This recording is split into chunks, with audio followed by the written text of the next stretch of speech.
All right, I just got home from going to the movies to see Roofman with my brother and my mother. This is a movie my brother is really looking forward to. My mom wanted to see.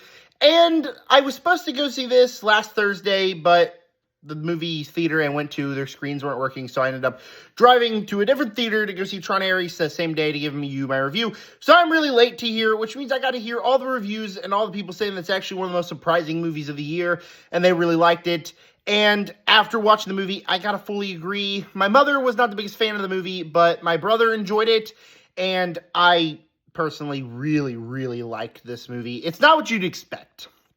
I went into this movie expecting kind of like a faster-paced movie with just constant humor. That's just what the trailers gave me the vibe of.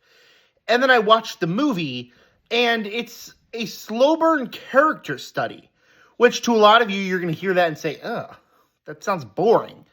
But to me, the movie did the character study stuff perfectly. Makes you care about these characters. The cast is great here. Channing Tatum, not really a Channing Tatum guy, but I think he's great in here. Kirsten Dunst, really good in this movie. Lakeith Stanfield, Ben Mendelsohn is in here. My favorite, by far, is Peter Dinklage. He is hilarious in the movie. So the characters, especially the romance between Channing Tatum and Kirsten Dunst, absolutely love that chemistry there, and I love the characters. But also, it's genuinely funny. Like I said, Peter Dinklage, hilarious, but throughout the entire movie, it just has these laugh-out-loud moments.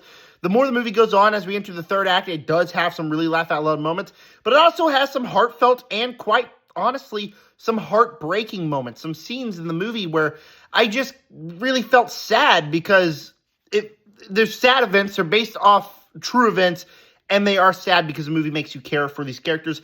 The movie can also be a little bit intense at times because it is a true story, edge of your seat stuff. Absolutely love that stuff here. The more the movie goes on, the more I realize that it's going to get intense, and it really did, and really was effective. And the movie just doesn't end the way you'd expect it to end.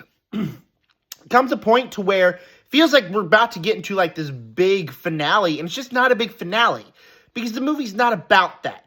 The movie is more about a character study with Channing Tatum's character with Kirsten Dunst.